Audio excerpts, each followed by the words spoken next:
This is Mike Farrell from MikeFarrellSports.com. I am here with the Portal God. Did anyone call you Portal God?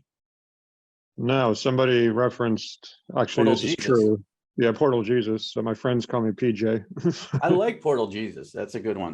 Mark Pszonak, Portal Jesus, the mastermind behind the amazing numbers that you see at Farrell Portal, and Lola, what a good looking dog. Wow.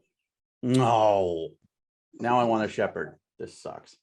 I had a shepherd. I want another one now. So let's talk Portal. Let's talk Addison first, and then we'll get to the quarterbacks, because that article is interesting to me, the top 5 quarterbacks available in the portal right now, and the musical chairs that's going to occur to try to get them at schools. But let's talk Addison. So I'll tell you this, and you tell me what you know. I've dug into this Addison, multi-million-dollar NIL deal in the house, and I've been told it's garbage. It's not real.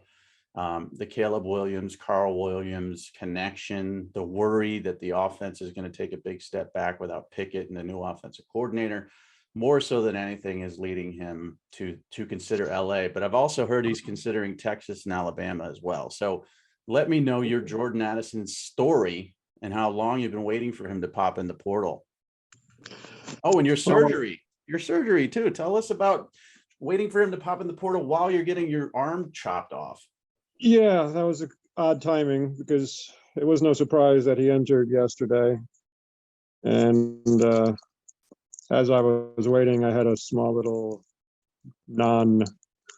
non-serious skin cancer thingy removed from my shoulder. So like 2 minutes before I was supposed to go in, I messaged you that you might have to tweet it out just in case it drops at that point.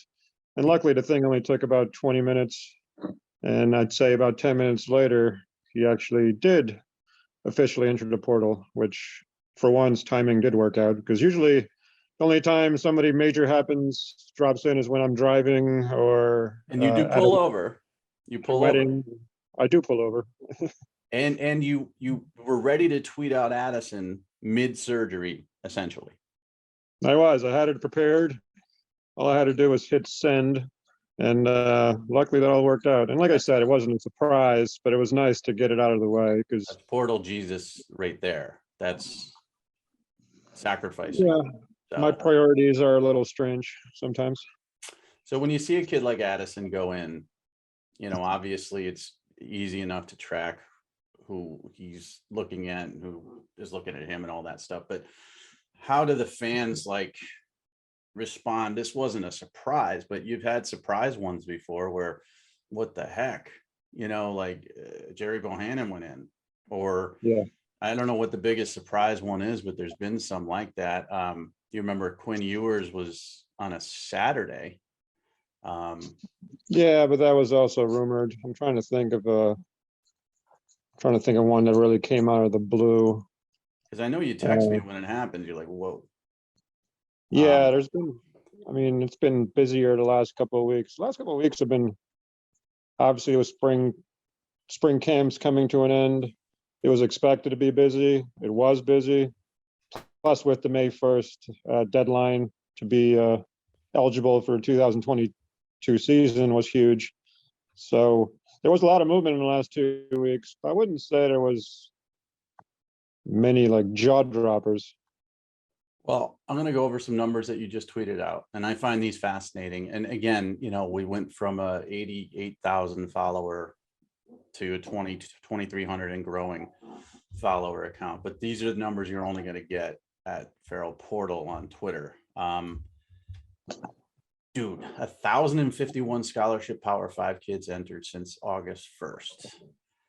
356 remain. 65% have found a new home. G5, 890, 439 remain, 48%. There are, by my math, 850 kids in the portal right now that are FBS level Group of 5 Power 5 players, right? Scholarship players, yeah. Unbelievable. Scholarship players, yeah. That's crazy, because you know what? There's not 850 spots. No, especially now in the beginning of May. I mean, that's It's going to be interesting to see how many of these 850 find a home in the next. I mean, by the time summer camps start, you would think that, every roster is going to be pretty solid. So these players have 3 months, basically, Yeah. to find a home. And then the ones in the summer, when summer camp starts, and the ones that aren't happy there, they go in, they're going to find a new home by the first essentially semester in January, right? Yeah, the first movement, you'll start seeing there'll be players enter the portal in the next couple of months because it doesn't even matter about the eligibility thing. Players nowadays seem to have no patience, and who knows when things happen with coaching staffs. But it should obviously slow down than it was the last month or so. But then it'll start. Summer camps start first week of August. I wouldn't be surprised by the second week of August. It starts picking up again. And by the time September, October roll around, it'll be normal, basically. And there are the rare kids. Like I remember Joey Gatewood, going in August and finding a new home immediately and being immediately eligible at UCF. So, the waivers can still occur for these players, but the May 1st deadline, now we've got 850 kids to track between now and, the start of the football season. And as you mentioned, more will go in and we'll track those throughout the year. It's nuts. I mean, when you look at the numbers, every year in high school, we covered about 2,300 high school football players over the years. You're talking 100 plus Division I football programs, 25 scholarship players. So, you figure maybe 2,500 to 2,300. This is the same. It's 2,000 kids that we're trying to track and cover. The difference is they don't want to talk. They don't respond. The ones that do respond are usually not the good ones. And it's all rumor and innuendo. So it's very interesting. Speaking of that, let's talk about the FCS linebacker, Isaiah. What's his name? Land from Florida. Isaiah Land from Florida A&M. So when he went in, that's kind of a fun one when those guys go in, and it happens more with offensive linemen. How much of activity did you see immediately on him? Like, who was? I mean, active? that was a huge one for people who know football, coaching staffs, especially around the country. I mean, that got huge buzz immediately. Obviously, the standard college football fan is not going to know a Florida A&M kid, even though he was an All-American and a top defensive player in the country last year. I believe like 19 and a half sacks, 23 tackles for a loss, 6'4", 210 pounds. So, I mean, he was productive. He has the size. He came from Grayson High School in Georgia, which is a powerhouse. Yep. So he wasn't really, I haven't really dove in to figure out how he ended up at Florida A&M coming from Grayson, but whatever reason he did, and he's definitely looking for bigger things. And from the interest he's received in the first, 4 or 5 days, I mean, you basically can't name a school that hasn't tried to make contact with him in the first 5 days. Most aggressive have been Texas, right? Texas by a lot. Okay, and then So Florida State. Well, where's Georgia though? Because if Georgia wants him, you assume Georgia's going to get him. Georgia is involved, but hasn't been as aggressive as most people expected, including you. LSU, Miami, Florida State's another big one. Comes to mind. West Virginia, Kentucky. Those are some of the more aggressive ones, but USC is involved. Anybody with a pulse. Schools like that come to mind. But Texas, I mean, I'm not sure if there's a connection with somebody he knows or somewhere down the line, but they're all over him. Yeah. And they need linebackers. That's one thing we know. So, yeah, so he's going to be an interesting one to follow. Again, he hasn't followed me back yet. He hasn't followed the portal feedback yet, right? No, he's been pretty. I've been kind of tracking him, and he's been, whatever he's doing is definitely behind the scenes. He's definitely keeping things pretty quiet. My guess is pop punch. Somebody will report in the next couple days that he's taking an official visit this weekend somewhere. Oh, we'll Probably get next him. week. Yeah, Don't we'll you get worry. him. I'm on it. Sooner or later, he'll unveil himself. But for now, he's definitely keeping things close to the vest. I got friends at Grayson. I'll get him. So Well, there you go. another guy everybody's trying to get is Ricky Pearsall, which is kind of funny because Ricky's Twitter got hacked and nobody knows. So people are DMing Ricky, including coaches, like crazy. And they're not getting responses and it's driving them insane. And I did the same thing. I reached out to him. I said, hey, Ricky, what's going on? Blah, blah, blah. No response. So I finally texted him. He's like, yeah, my Twitter was hacked. He goes like, so I don't even know how many coaches have been trying to reach me, but he visited Florida. He's going to visit Auburn. He's going to visit Oregon, perhaps, but I think he's going to be a Gator. But he's an interesting one from Arizona State and segueing into Arizona State. What's happening there? A lot, and most of it not good. I mean, there's been the possibility of stronger penalties against the school. I mean, everybody knows about Jaden Daniels leaving, and before that, Johnny Wilson ended up at Florida State. Trianum ended up at Ohio State. Even like Lanyata Alexander went to Washington, but recently, I mean, Gentry, another huge one, Yep, went to USC. USC, but then Pearsall, and more recently, the Funkley Sheldon, the wide receiver, Lavelle, the offensive lineman, Lowell, the defensive lineman. I mean, it's not even the numbers, which are fairly high anyway. I think they're at 19 scholarship entries since August 1st, which is on the higher end. Yeah. But it's the quality of the players that are leaving more than the quantity, which, I mean, and it's not like Arizona State was amazing last year in the field, but they're losing so much talent off that team. So you really got to wonder what's going on there and how they're going to be in 2022. I'll tell you, two teams intrigue me that have amazing, talented rosters that didn't win big last year. One's Maryland, as they've lost a ton of players, and these players aren't going to, Townsend or Valdosta State. I mean, they're going to Power 5 programs, and there's been heavy recruiting over many of them. And Arizona State's the other one, and they didn't win that much either. I hear Lavelle is going to visit Cal this weekend, and the D tackle could be headed to Louisville. So we'll see. I'll try to jump into that portal account a little bit more and drop some rumors and stuff that I hear, but tracking those. So Arizona State's in trouble, as we know. Gentry was reported he had $1 million deal. NIL. Again, these $1 million deals, I talked to a couple people close to the situation because he's from Philadelphia, right? So I know people in Philadelphia. I know people at Arizona State. I know people out at USC. I know people everywhere. Everybody just laughed. He's like, are you kidding? I mean, he's a talented player, but $1 million for a kid who just played as a true freshman and is a linebacker. I mean, I was told Caleb Williams doesn't have $1 million yet. So for Gentry to have that is kind of a joke. But again, that's NIL, and we'll see how it shakes. Let's talk about the quarterbacks. As you can hear, the garbage is being picked up in my neighborhood. That's annoying.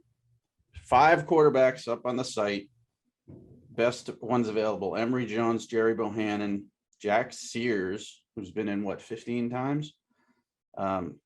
Peter Costelli and Grant Gunnell. Now, some of these guys, we'll talk about Emery and Bohannon in a second. Jack Sears, USC, transfers to Boise State, now looking for a new home. Graham Gunnell, Arizona, Memphis, now looking for a new home. They have to sit out now, right? Yeah, I believe so. Plus, I mean, Sears and Costelli have been in for a long time. Sears since the first week of December. Costelli was a true freshman in 2021, entered at the end of the season, so end of November 2021. That's the one I really just don't understand. Well, I don't know what they got Cameron Reiser, and he kind of took over the job. Remember, it was the other transfer from Baylor went in there and started. I just don't understand how he's still available. in the Oh, first week of May. no, I get that. Yeah. And I'll talk to him. He follows me. I'll see what he's up to. And he, listen, he's not a grad transfer. Grant Cannell could be a grad transfer. Jack Sears could be a grad transfer. I mean, these guys are probably 28 years old by now. So they might be able to immediately enroll. So I want to clarify that, you get your first one for free, but then as a grad transfer, you don't have to sit out either. So they'll probably be immediately eligible.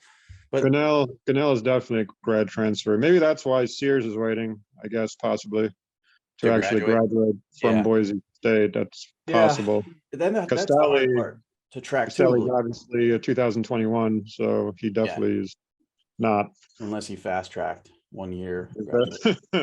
But you don't know what the academics, like, I'm not saying he fast tracked, but that's the other part of it. You don't know who's a grad transfer and who's not, because, JT Daniels is a grad transfer and he was at USC and Georgia, and how many credits transferred over and how has he graduated already?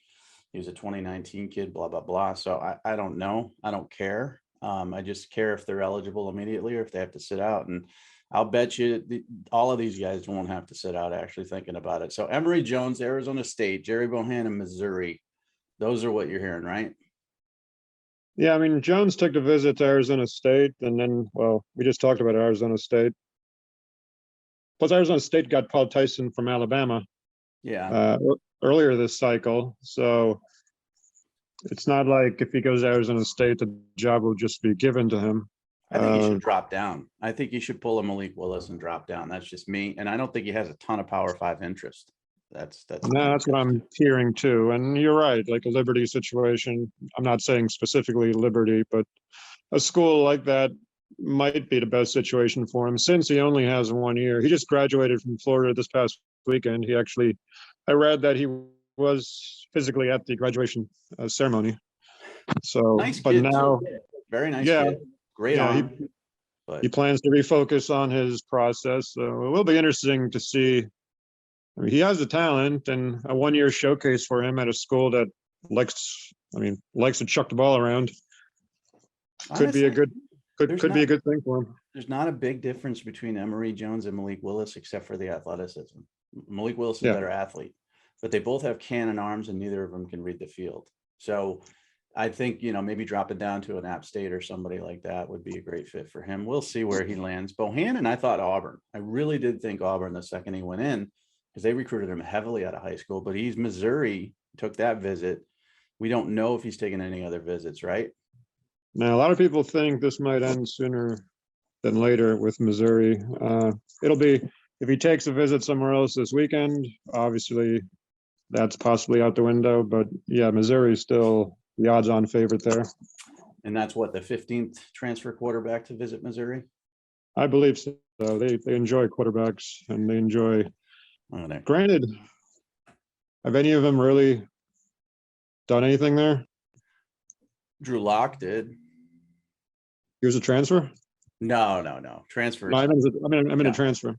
No, they had the kid from Clemson. He didn't do anything. They had the kid from TCU. He played defensive back. Yeah, and he transferred to Kansas State, I believe. Yeah. So, but and Drinkwitz is probably going to drop in our DMs and yell at us if he sees this, but luckily only like 20 people see this. But yeah, I mean, they were involved in Daniels, and they were involved with JT Daniels, and there's been others. And, Missouri fans get a little testy about that. Like, oh, we don't need a quarterback. We're just, looking for one. I'm like, okay, whatever. Yeah. But it's a good situation. I mean, Missouri's a good situation. That's a Power 5 school in the SEC. You got a good offensive coach, and you could put up big numbers there. So Bohannon, if I'm, in that SEC East, I'm hoping he doesn't end up there. But I like him. I like him a lot. I can't believe he lost the freaking job. That's crazy.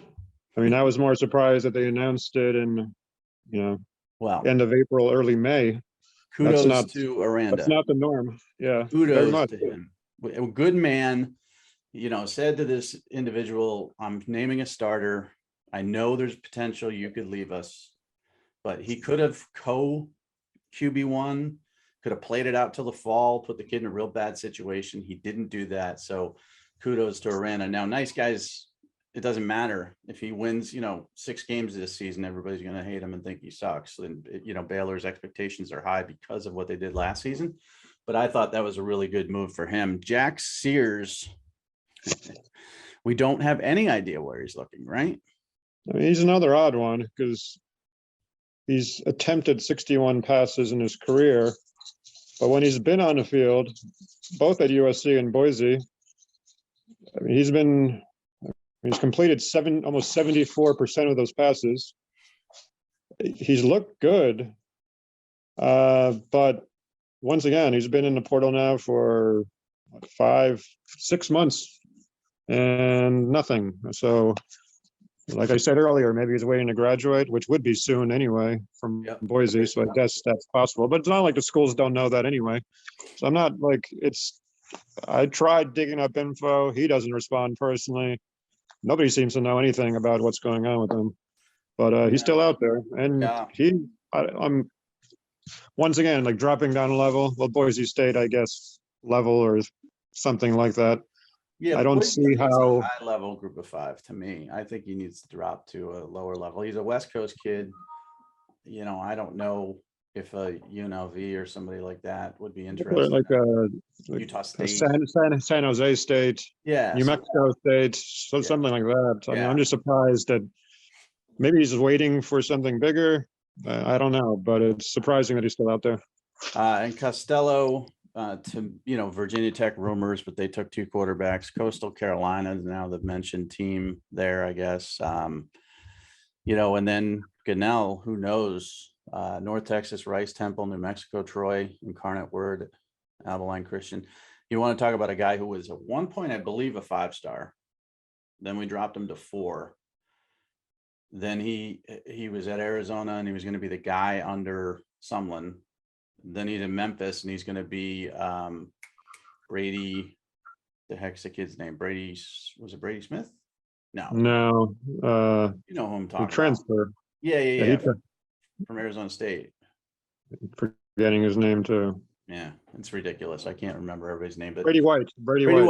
So then he was going to be like the tall Brady White, go to Memphis, put up big numbers. That didn't happen. And now he's really dropped down to, these schools that are. I mean, it was a strange situation for him because he had a leg injury last year, so he missed the entire season. And I don't think anybody expected Hennigan, true freshman kid in Memphis, to do as well as he did. Yeah, so yeah, he's good. And so now, from what I heard and read, I mean, Gunnell actually did pretty well this spring, threw a couple of touchdowns in the spring game, and looked like his old self because Look at his numbers. He had decent numbers. He did 15 pretty TDs, well. 3 picks at Arizona. That's good. Yeah, for a team that wasn't very good in Arizona. No. So same thing like you said previously on the other guys. Maybe moving to a North Texas level school for one season could be a good thing for him. And he's from Texas. So yeah, exactly. But again, it surprises me that like a Houston or somebody like that might not be interested in it. I think some teams might crop up after, now that spring football's over and the quarterback desperation starts to hit a little bit more. I mean, for what it's worth, North Texas seems to be all over him too. We should be agents for these kids, these wayward quarterbacks who need homes. It should be. That's a good point. We secure them NIL deals, you think? I mean, what is Emery Jones worth? Oh, I mean, depends what Caleb Williams got, I guess. Yeah, let's start with Caleb Williams and then go down to Emery Jones. Emery Jones last year, by the way, PFF had mocked him as the number 6 player overall in their 2022 draft. Yeah, we did that. I saw that mentioned a few times in the last couple of days, actually, and that was, mock drafts are fun and all, but that was that's when they got dangerous. I just put up my 2023 mock draft. Yeah. On Mike Farrell Sports.com, the best website out there, and there's probably some quarterbacks in there. I got CJ Stroud and Bryce Young, of course, but I got Will Levis at 7. I mean, he could fall off the earth or he could be the number 1 pick. He's got so much talent. Jerkovic I've got 2, and he could be a guy that we look back on and say, well, what a great call, or yeesh, not good. So, but the Levis thing will be interesting. If you remember, Penn State basically chose Clifford over Levis. And so, yes, they did, and that is going to be compared all season long, because Sean Yeah, Clifford because obviously. if Levis ends up as the number 7 pick and a finalist for the Heisman Trophy, there's going to be some interesting talk at Happy Valley. Yes, there's always interesting talk at Happy Valley, and that will definitely be part of it too. And Levis, I believe, has an NIL deal that involves a horse, right? Awesome. Have you heard that? I have not, but I mean, it is Kentucky. So I just Googled it because I've been told they reached out to me to try to, promote it. Is the horse paying him or is somebody paying him? We've seen pizza joints, barbecue pits, car dealerships, Kool-Aid, Buffalo Wild Wings, blah, blah, blah. Will Levis, he signed a deal with Claiborne Farms. He's repping the 2019 Preakness Stakes winner, War of Will. Why does a thoroughbred stallion need an endorsement from a college quarterback? Apparently to help convince mares across Appalachia to plunk down $25,000 to breed. So essentially, he is a pimp for a horse. Is that inappropriate? I don't know if Will Levis can convince me to pimp out, my horse. I feel like I would need more than Will Levis. I love I just love NIL, man. It's awesome. So again, I think that's a pretty good one here, right? I assume Will Levis will be at the Kentucky Derby this weekend, trying to get some dumb hat. Oh, he will be. Yeah. Wearing a dumb hat. I like the kid. I really do. I loved his. Did you ever see his YouTube and Instagram like throwing videos? Yeah, I actually have. It's pretty cool. Holy crap. Like, yeah, this was when he was at Penn State and he was, not really given a chance to be the starter and all that stuff. But some of the things he can do are just astonishingly amazing. And his arm's better than CJ Stroud. It's better than Bryce Young. It's better than anybody in the draft next year, arm talent wise. And, if he could put it together, he can be drafted very high because he can run also. He's a physical kid. I like him. He doesn't follow me. It's kind of hurtful. He used to. And he won't after this, after I said he's a pimp for horses, but I like him. And again, we're going to see more and more of this in the NFL draft, right? So the NFL draft, you look at these guys, right? Walker, Hutchinson, Stingley, Gardner, Thibodeau, Ekwonu, Neal, no transfers, right? Nope. Jamison Williams is your first transfer at 12. And then Zion Johnson, who transferred from Davidson to Boston College. And then you start to see a few more. I think next year and the year after that, you're going to see a billion. I mean, Jermaine Johnson at 26 was a transfer also, but I think you're going to see half of the first round next year be transfer guys. And Will Levis could very well be one of those guys. And it's just crazy the way we're headed. But I think this is a pretty good podcast, honestly. I know nobody's going to watch it, but I think we did a good job. What do you think? Want to touch on a Nebraska thing for a second? Oh, yeah. Let's talk about Mathis in Nebraska. So here's what my assumption was that he was going to go to Texas, right? Gary Patterson there is an analyst. He's a Texas kid, Texas NIL. How do you beat that? And he goes to Nebraska, which is a great get for them. And then I'm hit up by a Texas insider source that said, do you really think we were out recruited for Mathis? Which insinuated to me that they were beat out with NIL. And if that's the case, what's going on in Austin, Texas? So take it away about Nebraska. Just they made some portal news a few months ago by grabbing Casey Thompson from Texas, actually, who will be their starter. But then they got Chuba Purdy. Trey Palmer was a nice addition from LSU. But they're in a good position to getting Mathis was nice. Yesterday, they got Devin Drew, another defensive tackle from Texas Tech, a lineman. They're supposedly in the running for Stephen Wynn, the D lineman from Alabama. Yep. Lamar Goods, another defensive lineman from Florida, is supposed to be visiting there. And they're also pretty heavy on Kane Williams, the DB from Alabama. They offered him very early. Nebraska quietly could be putting together a pretty impressive portal group if these things, fall the right way for them. So king of the portal last year was Mel Tucker. And let's eliminate Saban, right? Okay. Because he just sort of picks who he wants. King of the portal this year so far, Lane Kiffin. Is Scott Frost going to push up and threaten that, especially with Jackson Dart not looking so good in the spring? I mean, he has a chance if he finishes strong. Obviously, USC. I mean, it has to be. Oh yeah, that's true. Has to be mentioned at least. And there's That's probably true. a few. Well, if they get Addison too, I mean, that's pretty much game over. Well, yeah, exactly. I tweeted a couple of times, and I don't think many people care, but what Akron is doing after getting 2 wins last year is pretty amazing in the portal. I mean, I think they've added like 12 Power 5 players. Listen, the Zips So are no joke. Well, they got Joe Moorhead as the coach there now. Yeah, and it's going to be fun to watch them go from 2 wins to like 8 this year, and no one will know why, but you will. Well, if you're a gambling man, I would check out the over/under on wins when that pops up. I'm a gambling man.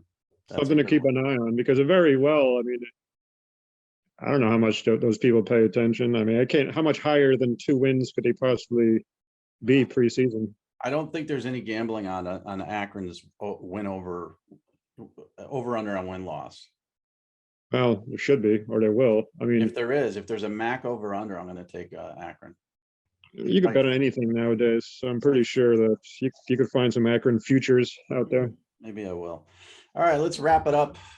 All right.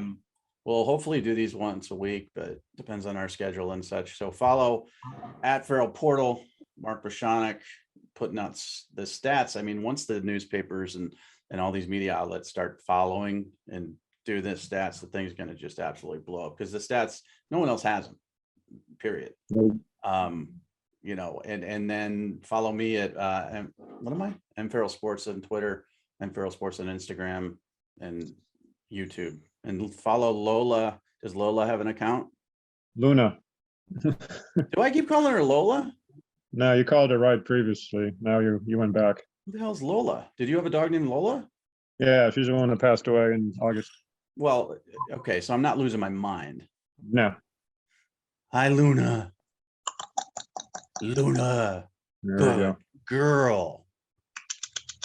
God, I love that. Oh my God, I love shepherds. All right, wrap it up. Thanks. See ya. All right, take care. Bye.